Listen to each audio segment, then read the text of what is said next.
Hi, good evening. ఈ video చాలామంది స్టూడెంట్స్కి యూజ్ అవుతుందమ్మా. ఎందుకంటే జనవరి 26లో నాకు తెలిసిన చాలామంది స్టూడెంట్స్, నా క్లాసెస్ పర్చేస్ చేసుకున్న చాలామంది స్టూడెంట్స్ ఏఎఫ్ఎం ఎగ్జామ్షన్ టార్గెట్ పెట్టుకున్నారు. ఇంకా చాలామంది అయితే ఎక్స్క్లూజివ్గా ఏఎఫ్ఎం మాత్రమే ఎగ్జామ్షన్ ట్రై చేస్తున్నారు. సో మీ అందరికీ ఫస్ట్ చిన్న క్లారిఫికేషను. బయట మార్కెట్లో ఉన్నటువంటి బిగ్గెస్ట్ రూమర్ ఏంటంటే జాన్ 26లో ఏఎఫ్ఎం పేపర్ చాలా టఫ్ వస్తుందంట కదా. ఎందుకని అడిగితే, సార్ మొన్న ఈజీ వచ్చిందంట కదా, అంతకుముందు ఈజీ అంట కదా, అంతకుముందు ఈజీ అంట కదా అని. మే 2024 నుంచి ఏఎఫ్ఎం పేపర్ ఈజీనే వస్తుంది, మరి టఫ్ చేయలేదే. జాన్ 26లో కూడా ఏఎఫ్ఎం పేపర్ టఫ్ ఏం రాదు. ఎందుకో చెప్పండి. జాన్ 26లో ఏఎఫ్ఎం ఎగ్జామ్స్ రాసేవాళ్ళు ఎవరున్నారు? 100కి 70% ఎగ్జామ్షన్స్ ఉన్నాయి అందరికీ. ఒకసారి మీరు చెక్ చేసుకొని కావాలంటే, జాన్ 26లో ఏఎఫ్ఎం ఎగ్జామ్కి చాలామంది రారు. ఎందుకని? అందరికీ ఎగ్జామ్షన్స్ ఉన్నాయి. అది నవంబర్ 24 వచ్చి ఉండొచ్చు, మే 25, సెప్టెంబర్ 25. కొంచెం చదివిన వాళ్ళకి ఎగ్జామ్షన్స్ ఉన్నాయి. సో ఎగ్జామ్కి వచ్చేవాళ్ళే తక్కువ. మరి ఎవడూ రాని పేపర్లు ఎందుకు టఫ్ చేస్తాడు? టఫ్ చేస్తే గీస్తే మీ ఫేవరెట్ ఆడిటో లేదంటే ఎఫ్ఆర్ టఫ్ చేస్తాడు. కానీ ఆడిట్ పేపర్ టఫ్ చేస్తాడు, ఎఫ్ఆర్ పేపర్ టఫ్ చేస్తాడు. ఏఎఫ్ఎం పేపర్ టఫ్ చేయడానికి అక్కడ రాసే స్టూడెంట్స్ లేరు. ఆల్మోస్ట్ 60-70% స్టూడెంట్స్కి ఎగ్జామ్షన్స్ ఉన్నాయి. సో కాబట్టి ఇటువంటి పిచ్ క్యాలిక్యులేషన్స్ చేయమాకండి.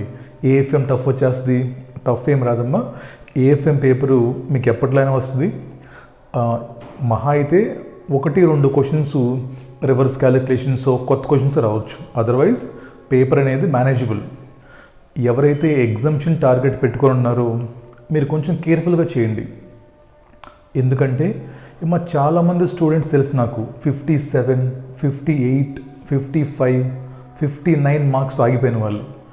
ఈ 55+ వచ్చి ఆగిపోయే వాళ్ళు ఏంటంటే పాపం ఎక్కడో చిన్న మిస్టేక్స్ చేస్తుంటారు. ఎక్కడో ఆ క్యాలిక్యులేషన్స్ మిస్టేక్స్ అవ్వచ్చు, చిన్న మిస్టేక్స్ అవ్వచ్చు. సో కొంచెం కేర్ఫుల్గా ఉండండి. ఏఎఫ్ఎంలో దీస్ ఆర్ ద టాపిక్స్, మీరు బాగా చదువుకున్న టాపిక్స్ ఇవి. ఏఎఫ్ఎంలో మీరు క్వశ్చన్ పేపర్ తీసుకున్న వెంటనే మీకు 145కి డిస్క్రిప్టివ్ పేపర్ ఇచ్చిన వెంటనే ఒక్కసారి ముందు కూల్గా ఆలోచించండి. ఓకే, ఈ చిన్న టాపిక్స్లో క్వశ్చన్స్ ఎక్కడెక్కడ ఉన్నాయి? మ్యూచువల్ ఫండ్స్లో క్వశ్చన్స్ ఎన్ని ఇచ్చాడు? మెర్జర్స్లో క్వశ్చన్స్ ఏమి ఇచ్చాడు? బిజినెస్ వాల్యుయేషన్ క్వశ్చన్స్ ఏమి ఇచ్చాడు? బాండ్ వాల్యుయేషన్లో ఏమి ఇచ్చాడు? డ్యూరేషన్ ఇచ్చాడా? కాన్వెక్సిటీ ఇచ్చాడా? రిఫండింగ్ ఇచ్చాడా? ఈక్విటీ వాల్యుయేషన్ ఏమి ఇచ్చాడు? డివిడెండ్ డిస్కౌంట్ ఏ మోడ్లు ఇచ్చాడు? రిస్క్ మేనేజ్మెంట్ ఏమన్నా క్వశ్చన్ ఇచ్చాడా? సెక్యూరిటీ ఎనాలిసిస్ ఏమన్నా క్వశ్చన్ ఇచ్చాడా అని ఫస్ట్ ప్లీజ్ 1, 2, 3, 4, 5, 6, 7 ఈ 7 చాప్టర్స్ ఫస్ట్ చూడండి. మళ్ళీ ఏం చేస్తారు? ఫర్ ఎగ్జాంపుల్ మీకు మ్యూచువల్ ఫండ్స్ చాప్టర్ క్వశ్చన్ కనిపించింది, మళ్ళీ థింక్ చేయండి. మీరు చదువుకున్న చాప్టర్స్లో ఈ క్వశ్చన్ ఏ టాపిక్లో ఉంది?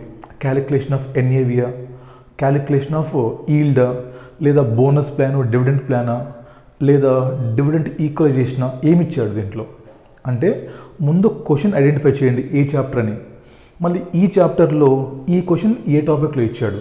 నెక్స్ట్, ఈ క్వశ్చన్ నేను నా క్లాసెస్లో చేశానా చేయలేదా? చేస్తే సేమ్ క్వశ్చన్ పడిందా లేదా ఏమైనా పాయింట్స్ మార్చాడా? ఎందుకంటే చాలాసార్లు మీకు ఏమనిపిస్తుంది అంటే సేమ్ టు సేమ్ అనిపిస్తుంది, బట్ అక్కడ ఏదో చిన్న పాయింట్, కొత్త పాయింట్ ఇస్తాడు. ఆ చిన్న పాయింట్ తప్పు చేస్తే క్వశ్చన్ మొత్తం తప్పు అవుతుంది. మీరు ఆవేశపడకండి. మ్యూచువల్ ఫండ్ క్వశ్చన్ చూడగానే ఆవేశపడి ఆన్సర్ స్టార్ట్ చేయమాకండి. ఎందుకంటే దీనికి ఒక చిన్న ఎగ్జాంపుల్ చెప్తాను చూడండి. మొన్న సెప్టెంబర్ 25లో మ్యూచువల్ ఫండ్స్ నుంచి ఎంసీక్యూస్ వచ్చాయి, మీరు చూస్తే. అవునా? మ్యూచువల్ ఫండ్స్లో ఎంసీక్యూస్ 10 మార్క్స్ ఇచ్చాడు. దాంట్లో సెకండ్ ఎంసీక్యూ ఏంటంటే, what is the NAV if company paid 0.65 rupees as a dividend. మా ఫ్రెండ్ ఒక అబ్బాయి ఆ క్వశ్చన్ ఏం చదివాడంటే వాట్ ఈజ్ ఎన్ఏవి. మా కింద ఆప్షన్స్లో నీకు ఎన్ఏవి 2 ఉంటాయి. ఒకటి డివిడెండ్ పే చేయకముందు ఉంటుంది, డివిడెండ్ పే చేసాక ఉంటుంది. వీడేం చేశాడు, ఆ డివిడెండ్ చదవలేదు, ఆవేశం నాకు వచ్చేసింది ఆత్రంలో ఏం చేశాడు వీడు 10.65 పెట్టేశాడు. బట్ ఆన్సర్ ఏంటి, ఆ డివిడెండ్ లెస్ చేసి చూపించాలి. అంటే ఏంటి, మనకు ఆత్రం, మనం క్వశ్చన్ మొత్తం చదవము. అసలు క్వశ్చన్ కనిపిస్తే ఇది నాకు వచ్చి అనుకుంటాం. అది సిఏ ఎగ్జామ్ ఏదో ఒకటి ఉంటుంది. మీరు ఫస్ట్ క్వశ్చన్ పేపర్ తీసుకుంటే ఒక పెన్సిల్ తీసుకెళ్ళండి. ఒక పెన్సిల్ తీసుకెళ్ళి లైన్ బై లైన్ అండర్లైన్ చేసుకుంటూ ముందు రిక్వైర్మెంట్ అండర్లైన్ చేయండి. రిక్వైర్మెంట్ ఏమిచ్చాడు ముందు అండర్లైన్ చేసి క్వశ్చన్ మొత్తం చదవండి. ఈ క్వశ్చన్ నేను క్లాస్లో చేస్తే సేమ్ క్వశ్చన్ పాయింట్ ఏమన్నా మార్చాడా అని మీరు ఒకసారి ఆలోచించుకొని ఓకే సేమ్ క్వశ్చన్ అనుకోండి, ఇది చేసేయండి ఫస్ట్. ఇలాగే మీరు ప్రతి చాప్టర్కి నెక్స్ట్ మెర్జర్స్ అండ్ ఎక్వేషన్స్ చెక్ చేసుకోండి. ఏమిచ్చాడు మెర్జర్స్లో, ఈపీఎస్ ఎంపీఎస్ క్యాలిక్యులేషనా, పిఈ రేషియో క్యాలిక్యులేషనా, ఏంటి ఫార్ములాస్ ఏంటి, ఈపీఎస్ ఫార్ములాస్ ఏంటి.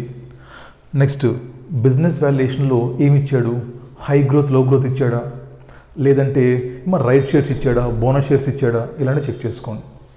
నెక్స్ట్ బాండ్ వాల్యుయేషన్కి వెళ్తే ఏమి ఇచ్చాడు చూడండి, బాండ్ డ్యూరేషన్ ఇచ్చాడా, లేదా కాన్వెక్సిటీ ఇచ్చాడా, రిఫండింగ్ ఇచ్చాడా, ఫార్వర్డ్ రేట్స్ కనుక్కోవడం ఇచ్చాడా, ఇమ్యునైజేషన్ ఇచ్చాడా, లేదా కన్వర్టబుల్ బాండ్స్ ఏమైనా ఇచ్చాడా. నెక్స్ట్ ఈక్విటీ వాల్యుయేషన్కి వెళ్ళారంటే డివిడెండ్ డిస్కౌంట్ మోడల్ ఏమి ఇచ్చాడు, సింగిల్ ఇయర్ ఇచ్చాడా, మల్టిపుల్ ఇయర్స్ ఇచ్చాడా, లేదా పిఈ రేషియో మోడల్ ఇచ్చాడా. అంటే మీకు ఒక క్లారిటీ ఉండాలి. ముందు అసలు ఈ 7 టాపిక్స్లో యూ మస్ట్ హ్యావ్ క్లారిటీ. అలా చేశారంటే మీరు 1 2 3 4 5 6 7 కనీసం ఇక్కడ మీకు 30+ మార్క్స్ ఈజీగా వస్తాయమ్మా. ఇవి చిన్న క్వశ్చన్స్ అమ్మా, స్ట్రైట్ క్వశ్చన్స్ వస్తాయి. ఈ చిన్న క్వశ్చన్స్ ఎవరైతే చేశారో ఇక్కడ మీకు కంపల్సరిగా 30 మార్క్స్ వస్తాయి. 30 మార్క్స్ రైట్. వన్స్ ఈ టాపిక్ చేసిన తర్వాత చెక్ చేసుకోండి. ఐఎఫ్ఎం ఐఆర్ఆర్ఎం వస్తే 2 రావచ్చు, ఐఎఫ్ఎం ఐఆర్ఆర్ఎం వస్తే 2 టాపిక్స్ వస్తాయి, లేదా కనీసం ఒక టాపిక్ వస్తాయి. నీకు ఐఎఫ్ఎం ఐఆర్ఆర్ఎం లేకుండా పేపర్ ఉండదు. ఒకసారి చెక్ చేసుకో. ఐఎఫ్ఎంలు ఇస్తే ఏమి ఇచ్చాడు, క్యాలిక్యులేషన్ ఆఫ్ ఎన్పివి ఇచ్చాడా, హోమ్ కరెన్సీ ఇచ్చాడా, ఫారిన్ కరెన్సీ ఇచ్చాడా, లేదా నేపాల్ కరెన్సీ ఇచ్చాడా, లేదా ఆఫ్రికన్ ర్యాండ్స్ క్వశ్చన్ ఇచ్చాడా, లేదా లాస్ట్లో మనకి ఇంపార్టెంట్ ఏంటమ్మా calculation of EDR GDR question ఇచ్చాడా. ఇలా మీరు నెక్స్ట్ ఐఆర్ఆర్ఎం ఇస్తే ఏమి ఇచ్చాడు, ఎఫ్ఆర్ఏ ఇచ్చాడా, లేదంటే ఇండెక్స్ స్వాప్ ఇచ్చాడా, దీంట్లో ప్లెయిన్ ఇచ్చాడా, ఓవర్ నైట్ ఇచ్చాడా, లేదా క్యాప్ ఫ్లోర్ ఇచ్చాడా, ఇలా అనమాట. అంటే మీకు యూ మస్ట్ హ్యావ్ క్లారిటీ ఏ చాప్టర్లో ఏం టాపిక్స్ ఉన్నాయి, ఎన్ని టాపిక్స్ ఉన్నాయి. నెక్స్ట్ మోస్ట్ ఇంపార్టెంట్ అమ్మ డెరివేటివ్స్. చాలా ఈజీ అమ్మ డెరివేటివ్స్లో మీకు 2 ఆప్షన్స్ ఫ్యూచర్స్. నేను మీకు చాలా నీట్గా రాయించాను డెరివేటివ్స్. ఆప్షన్స్లో ఇన్ని టైప్స్ ఆఫ్ క్వశ్చన్స్ ఉన్నాయి, ఫ్యూచర్స్లో ఇన్ని టైప్స్ ఆఫ్ క్వశ్చన్స్ ఉన్నాయి. మ్యాక్సిమం మీకు డెరివేటివ్స్ చాప్టర్ నుంచి ఒక 2 డిస్క్రిప్టివ్ క్వశ్చన్స్ వస్తాయి, ఒక ఎంసీక్యూ కేస్ స్టడీ వస్తాయి రైట్. తర్వాత పోర్ట్ఫోలియో, క్యాపిటల్ బడ్జెటింగ్, ఇవి కూడా చాలా ఇంపార్టెంట్ అమ్మా. నెక్స్ట్ ఫారెక్స్, పాపం చాలామంది భయపడుతున్నారు. మన క్లాసెస్లో కొన్ని క్వశ్చన్స్ చెప్పాం. ఫారెక్స్ మీకు 2 క్వశ్చన్స్ వస్తాయి. ఒకటేమో 4 మార్క్స్ వస్తుంది క్వశ్చన్ నెంబర్ 2లో, బేసిక్ క్వశ్చన్. అంటే ఏంటి, స్వాప్ పాయింట్స్ కనుక్కోండి, డిస్కౌంట్ ప్రీమియం కనుక్కోండి, ఫార్వర్డ్ రేట్ కనుక్కోండి, లేదా నెంబర్ ఆఫ్ డాలర్స్ కనుక్కోండి, బేసిక్ క్వశ్చన్ ఒకటి. లేదా రిటర్న్ ఆఫ్ ఇన్కమ్ కనుక్కోండి, రేట్ ఆఫ్ రిటర్న్ కనుక్కోండి, బేసిక్ క్వశ్చన్స్ చేయండి. లేదా వ్యాస్ట్రో నాస్ట్రో ఫండింగ్ ఒకటి పెద్ద క్వశ్చన్ వస్తుంది. పెద్ద క్వశ్చన్ ఏమొస్తుంది మీకు, forward contract, money market instruments, currency options, currency futures, invoicing, fate of forward contracts, లేదంటే currency of buying, currency of loans, ఇలాంటివి వస్తాయి అమ్మ ఇక్కడ మీకు. నెక్స్ట్ మోస్ట్ ఇంపార్టెంట్ అమ్మ, చాలామంది స్కిప్ చేసేది థియరీ. బట్ థియరీ చదువుకోండి ప్లీజ్. ఏఎఫ్ఎంలో కానీ మీరు థియరీ చదువుకెళ్ళారంటే మీకు 10 to 15 మార్క్స్ యాడ్ అవుతాయి. ఏఎఫ్ఎంలో మీకు థియరీకి సైడ్ హెడ్డింగ్స్ చాలు. అన్లైక్ ఆడిట్ ఎగ్జామ్లో అయితే మీకు ఖచ్చితంగా రాయాలి లోపల మ్యాటరు. బట్ ఏఎఫ్ఎం ఎగ్జామ్కి మీకు థియరీలో కానీ మీకు కీవర్డ్స్ గుర్తుంటే మీరు ఫుల్ మార్క్స్ వస్తాయి మీకు. చాలామంది థియరీ చదవరు, ప్లీజ్ చదవండి. కనీసం సెక్యూరిటైజేషన్ చదువుకోండి, అదేవిధంగా స్టార్టప్ ఫైనాన్సు, ఫైనాన్షియల్ పాలసీ ఇవన్నీ చదువుకోండి. ఎందుకంటే ప్రతి క్వశ్చన్లో ఒక క్వశ్చన్ ఇస్తున్నాడు 4-5 మార్క్స్కి. అంటే మీరు 20 మార్క్స్ చాయిస్ తీసుకోవాలి. సో ప్లీజ్ థియరీ చదువుకోండి, పైన చదువుకోండి, కనీసం గుర్తుపెట్టుకొని ట్రై చేయండి. సైడ్ హెడ్డింగ్స్ ఇదమ్మా పేపర్. ఓవరాల్గా మీకు ఇవన్నీ చదువుకుంటేనే ఎగ్జామ్షన్ వస్తాయి. మీరు దీంట్లో ఏది స్కిప్ చేసినా సరే ఎగ్జామ్షన్ రాదు.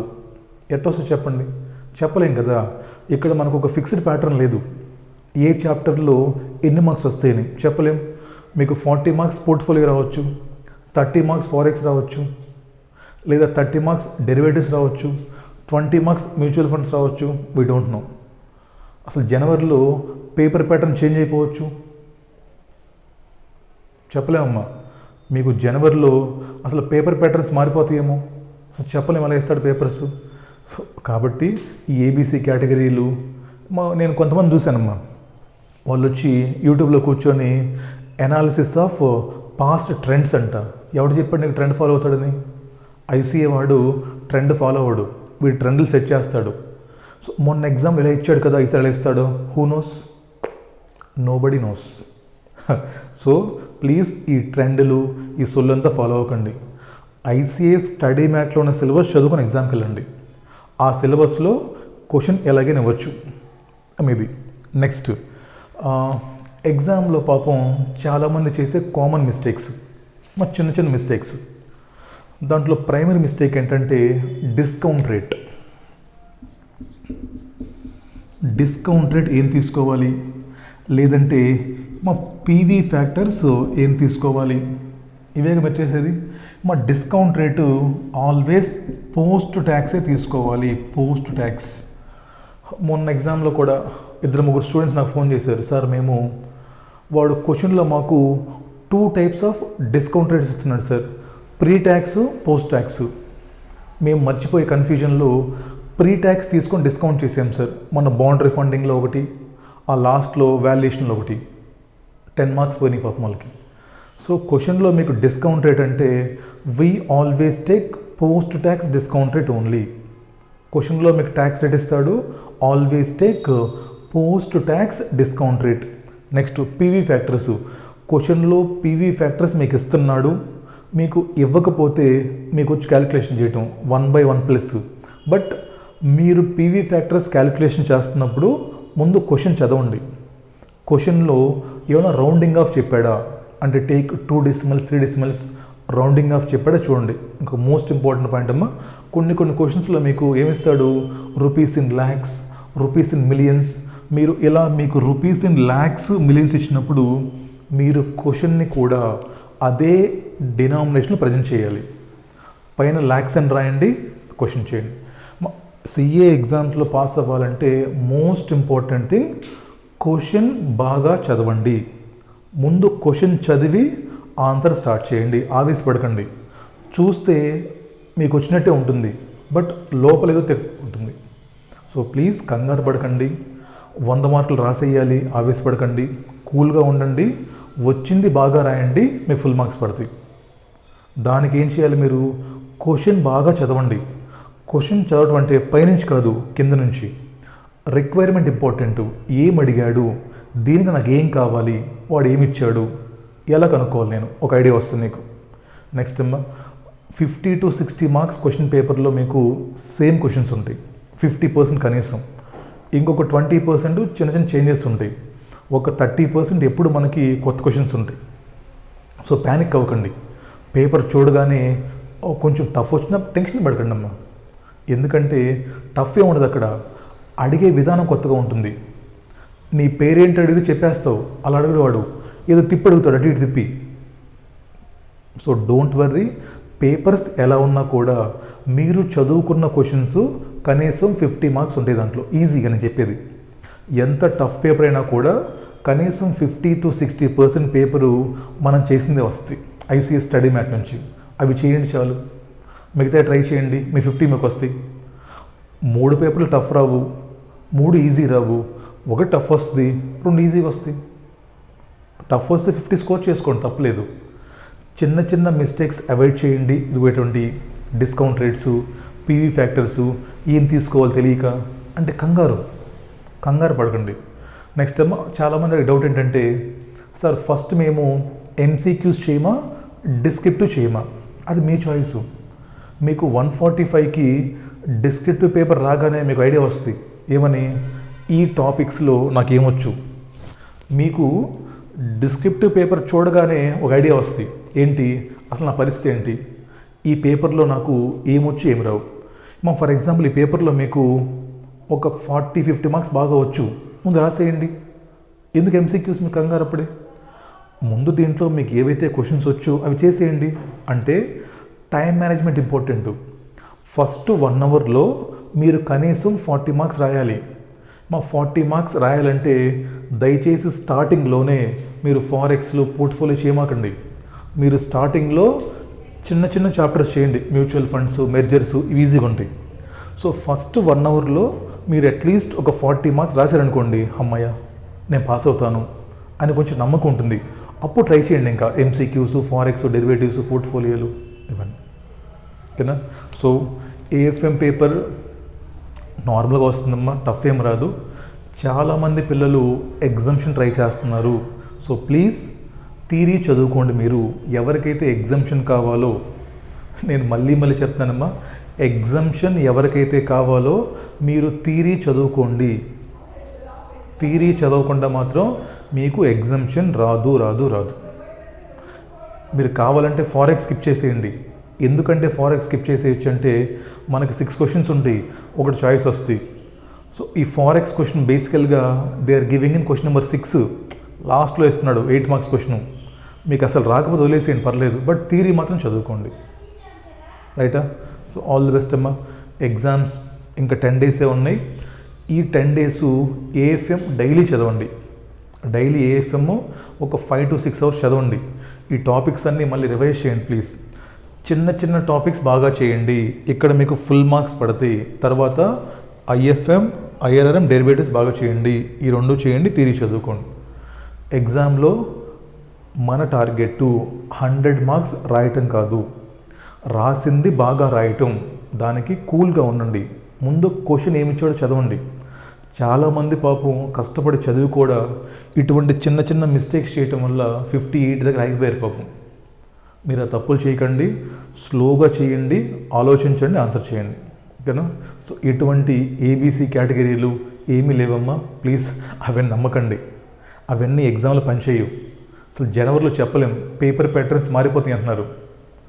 ఏమో సడన్గా షాక్ ఇస్తాడమ్మా, చెప్పలేం. ముందే ప్రిపేర్ అవ్వండి. పేపర్ ప్యాటర్న్స్ అన్నీ మారిపోవచ్చు, ఏమో చెప్పలేం, ఏమిస్తాడో కూడా తెలియదు మనకి. So please be prepared for everything.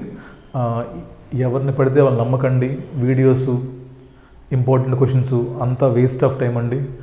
మీరు కష్టపడి చదువుకోండి, ప్రాక్టీస్ చేయండి, ఎగ్జామ్కి వెళ్ళిపోండి. ఓకేనా? సిఏలో పాస్ అవ్వాలంటే ఇది ఒకటే మార్గం. క్లాసెస్ బాగా వినండి, ఒక 2 months చదువుకోండి, ఎగ్జామ్కి వెళ్ళిపోండి. ఓకేనమ్మా? రైట్. ఇంకొక వీడియోలో ఎఫ్ఆర్ గురించి ఒక చిన్న డిస్కషన్ పెట్టుకుందాం మనం. దాని తర్వాత మీరు చదువుకోండి హ్యాపీగా. ఎటువంటి యూట్యూబ్ ఛానల్స్ ఓపెన్ చేయకండి, నాది కూడా చేయమాకండి. టెలిగ్రామ్ ఛానల్స్ చూడమాకండి. ఇన్స్టాగ్రామ్ పేజెస్ అన్ఫాలో కొట్టేసేయండి. అసలు మీకు ఏం పని చెప్పండి. నాకు అర్థం కాని క్వశ్చన్ ఏంటంటే, నువ్వు ఇప్పటికే రెడీగా ఉన్నావు, నువ్వు ఒక 3 months చదువుకుంటున్నావు, నువ్వు రెడీగా ఉన్నావు ఎగ్జామ్స్ పెట్టి రాయటానికి. నీకెందుకు మాలాంటి వాళ్ళు గైడెన్స్? ఇంకా పొద్దున్నే లెగాలి, మొహం కడుక్కోవాలి, వాష్రూమ్కి వెళ్ళాలి, నేను చెప్పాలి నీకు? ఎవడో వస్తాడు, ఎగ్జామ్ ముందు ఏం చేయాలి, ఎగ్జామ్ ముందు ఏం చదవాలి, ఇంకా నయ్యం ఎగ్జామ్ ముందు కింద పడుకోవాలా, మంచం మీద పడుకోవాలా, ఎవరి పక్కన పడుకోవాలి, ఏం తినాలి, ఇవి కూడా చెప్తారు త్వరలో. మీరు వింటే మాత్రం మిమ్మల్ని ఇంకా పిచ్చోళ్ళు చేస్తారు ఈ టీచర్లు. సో ఈ సొల్లు నమ్మకండి. క్లాసెస్ బాగా వినండి, 3-4 times ప్రాక్టీస్ చేసుకొని పాస్ అవుతారు. అదర్వైజ్ మిమ్మల్ని ఎవడో వచ్చి మీ చేయి పట్టుకొని తీసుకెళ్ళి మిమ్మల్ని సిఏ ఫైనల్ పాస్ చేపిస్తాడు అనుకుంటే అది మీ భ్రమ. ఇక్కడ ఎవరు ఎవరిని పాస్ చెయ్యలేరు, ఇది రాసి పెట్టుకోండి. నేను కూడా అంతేనమ్మా, మిమ్మల్ని ఎవరు పాస్ చెయ్యలేరు, మిమ్మల్ని మీరు మాత్రమే పాస్ చేసుకోగలరు. మీరు చదువుకుంటే పాస్ అవుతారు, చదవకపోతే పాస్ అవ్వరు. ఇక్కడ 2 ఎవడైతే చదువుతాడో వాడు పాసు, ఎవడైతే టైం పాస్ చేస్తాడో మొబైల్ ఫోన్లో వాడు పాస్ అవడం. అంతే, రాసి పెట్టుకోండి. మీ వల్ల, మీలాంటి పిచ్చోళ్ళ వల్ల బయట స్టడీ హాల్స్, రివిజన్ ఎగ్జామ్స్, మెంటర్షిప్లు, మోటివేషన్స్ అని చెప్పేసి వీళ్ళు హ్యాపీగా బతుకుతున్నారు, బట్ మీరు ఇంకా తిరుగుతున్నారు ఆ హాస్టల్లోనే. ఇప్పటికన్నా మారండి, షార్ట్ కట్ వెతుక్కోమాకండి. 3 నెలల classes, 1 month preparation, exam. Right? All the best అమ్మా. మోస్ట్ ఇంపార్టెంట్ థింగ్, హెల్త్ జాగ్రత్త చూసుకోండి. మొబైల్ ఫోను తక్కువ యూజ్ చేయండి. Please avoid. నెగిటివిటీకి దూరంగా ఉండండి. నెగిటివ్ పీపుల్తో మాట్లాడకండి. ఉంటారు కొంతమంది ఎదవలు, పొద్దున్న లెగిస్తే నెగిటివిటీ, అలాంటి వాళ్ళకి దూరంగా ఉండండి. హెల్త్ జాగ్రత్త చూసుకోండి. దేవుడికి దండం పెట్టుకోండి రోజు. ఓకేనా? హ్యాపీ పాస్ అయిపోతారు. కలుద్దాం మళ్ళీ FR వీడియోలో. Thank you so much. చదువుకోండి, టైం లేదు.